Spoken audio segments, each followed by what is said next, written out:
చంద్రుడిలో ఈ వింత పదార్థమేంటి? బయట చూస్తే అంతా మామూలుగానే ఉంది. కానీ లోపల కొన్ని కోట్ల సంవత్సరాలుగా అంతే ఉన్న పరిస్థితుల్లో సైంటిస్టులు ఒక వింత పదార్థాన్ని కనిపెట్టారు. దీన్ని మూన్ గూ అన్నారు. భూమిలానే చంద్రుడికి కూడా లేయర్స్ ఉంటాయి. వీటిని క్రస్ట్, మ్యాంటిల్, కోర్ అన్నారు. కానీ చంద్రుడి కోర్ భూమి కంటే చిన్నగా ఉంటుంది. భూమిది చాలా పెద్దది. అందుకే ఆ కోర్ భూమి మాస్లో 33% ఉంటుంది. కానీ చంద్రుడి మాస్లో దాని కోర్ 2% ఉంటుంది. దీనిపైన గట్టి రాయితో తయారైన మ్యాంటిల్ ఉంటుంది. కానీ ఈ రెండిటి మధ్యలో ఒక సన్నటి పొరల మూన్ గూ ఉంటుంది. దీనివల్ల పెద్ద ఉపయోగం లేదు అనుకోకండి. ఎందుకంటే ఇది సాఫ్ట్గా కొంతవరకు కరిగి ఉంటుంది. సో భూమి మీద సముద్రపు అలలులా ఈ గూ కూడా కదులుతుంది. అది పడుతుంది, లేస్తుంది, సాగుతుంది. ఆలోచిస్తే ఒక జీవం ఉన్న వస్తువులా ప్రవర్తిస్తుంది. ఈ విషయం మీకు తెలుసా? మన చంద్రుడు భూమి మీద ఉన్న సముద్రాల్ని గ్రావిటీతో ఇన్ఫ్లుయెన్స్ చేస్తుంది. దానివల్ల రాత్రి సమయంలో పెద్ద పెద్ద అలలు రావటం వల్ల సముద్రం ముందుకు వస్తుంది. విషయమేంటంటే భూమి కూడా చంద్రుణ్ణి ఇన్ఫ్లుయెన్స్ చేస్తుంది. సో ఈ మూన్గు సముద్రంలో కూడా రియాక్షన్స్ జరుగుతాయి. ఈ వింత బంకమట్టి లాంటి మూన్గు ఇల్లిమినైట్ అనే ఖనిజంతో తయారయ్యి ఉండొచ్చు.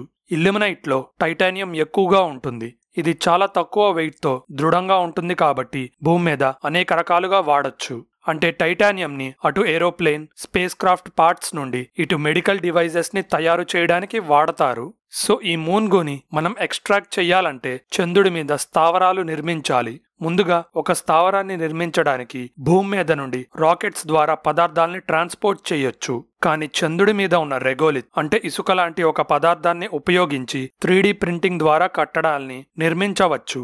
అలానే చంద్రుడి మీద పెద్ద పెద్ద అగాధాలు ఉంటాయి. వీటిని క్రేటర్స్ అంటారు. కొన్ని క్రేటర్స్ ఎంత లోతుగా ఉంటాయంటే కొన్ని కోట్ల సంవత్సరాలుగా సూర్యకాంతి పడలేదు. వీటి లోపల ఐస్ ఉంటుంది. దీని ద్వారా నీటిని తయారు చేయొచ్చు. దీన్ని ప్యూరిఫై చేసి మానవ అవసరాలకే కాకుండా శక్తిని తయారు చేయొచ్చు. అంటే ఎలక్ట్రోలైసిస్ అనే పద్ధతి ద్వారా వీటిని హైడ్రోజన్ మరియు ఆక్సిజన్ గా విడగొట్టొచ్చు. ఆక్సిజన్ ని మనిషి పీల్చుకోవడానికి వాడితే హైడ్రోజన్ ని ఇంధనంగా మార్చే అవకాశం ఉంది. అంతేకాకుండా చంద్రుడి మీద దొరికే రేర్ ఎర్త్ మెటల్స్ తో సోలార్ ప్యానెల్స్ తయారు చేసి ఇంకా ఎక్కువ శక్తిని సృష్టించొచ్చు.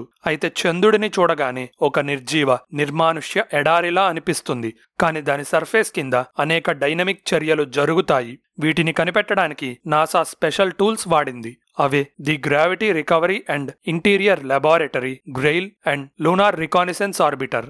ఇవి ఒక టెలిస్కోప్ లా పైపైన మాత్రమే చూడవు. ఆశ్చర్యకరంగా మన కన్ను చూడలేని గ్రావిటీ మార్పుల్ని ఈ మిషన్స్ గుర్తిస్తాయి. గ్రెయిల్ మిషన్ లో భాగంగా ఎబ్ అండ్ ఫ్లో అనే చిన్న స్పేస్ క్రాఫ్ట్స్ ద్వారా చంద్రుడిని శోధించాం.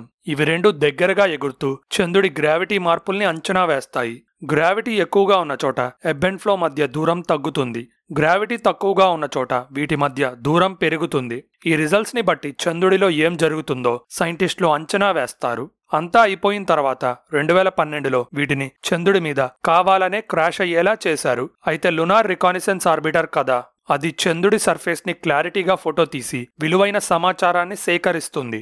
సో గ్రెయిల్ మరియు ఆర్బిటర్ నుండి వచ్చిన డేటా కలిపి పరిశీలిస్తే ఈ మూన్ గూ రహస్యం బయటపడింది.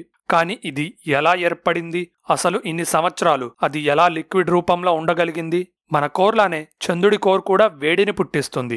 దాని టెంపరేచర్ 1327 డిగ్రీ సెంటీగ్రేడ్ నుండి 1427 డిగ్రీ సెంటీగ్రేడ్ వరకు ఉంటుంది. ఇది తక్కువ టెంపరేచర్ అనుకోవచ్చు, ఎందుకంటే భూమి కోర్ టెంపరేచర్ 4 నుండి 6000 డిగ్రీస్ ఉంటుంది. అలానే చంద్రుడి మీద వేడిని స్టోర్ చేసుకునే వాతావరణం ఉండదు కాబట్టి దాని సర్ఫేస్ టెంపరేచర్స్ మైనస్లో ఉంటాయి. అయినా కానీ మూన్ గూ గట్టిపడకుండా ఎలా లిక్విడ్లా ఉంది? ఏమో, అదే ఇప్పుడు పెద్ద మిస్టరీ. ఏదేమైనా ఈ వింత పదార్థం చాలా చంద్రుడి మిస్టరీస్ ని ఎక్స్ప్లెయిన్ చేస్తుంది. ఫర్ ఎగ్జాంపుల్, భూకంపాలులా చంద్రుడి మీద కూడా నేల షేక్ అవుతుంది. ఇది ఎలా జరుగుతుందో అర్థం కాలేదు. సో చంద్రుడి లోపల ఈ మూన్ గూ కదిలి నేల షేక్ అయ్యేలా చేస్తుంది అని అర్థమైంది. దీన్ని బట్టి చూస్తే సైలెంట్ గా ఉన్నాయి అనుకున్న అనేక ఆస్ట్రోనామికల్ బాడీస్ అంటే అంతరిక్ష రాళ్లు ఇతర చంద్రులలో కూడా ఎన్నో రహస్యాలు దాస్తున్నాయేమో.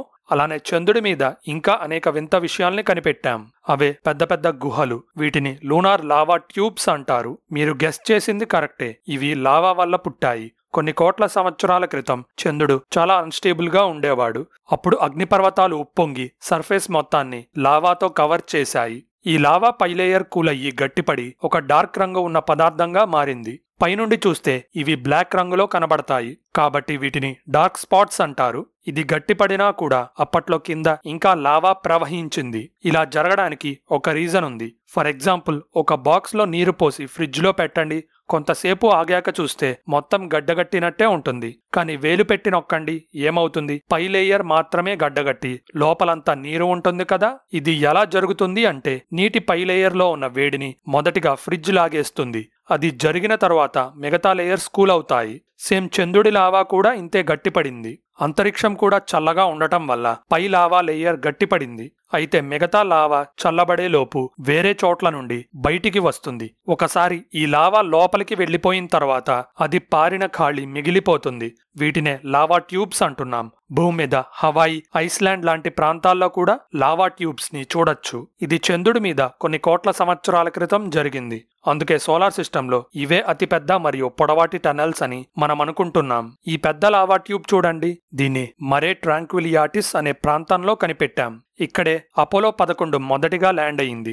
షాకింగ్ ఫ్యాక్ట్ ఏంటంటే, ఇది 340 అడుగులు లోతుగా ఉంటుంది. ఇలాంటివి కొన్ని కోట్ల సంవత్సరాలుగా దాక్కుని ఉన్నాయి. కొత్త టెక్నాలజీ సహాయంతో వీటిని కనిపెట్టాం. రేడార్ టెక్నాలజీ గురించి వినే ఉంటారు కదా. ఒక డిష్ లాంటి పరికరం మైక్రోవేవ్ తరంగాల్ని వదులుతుంది.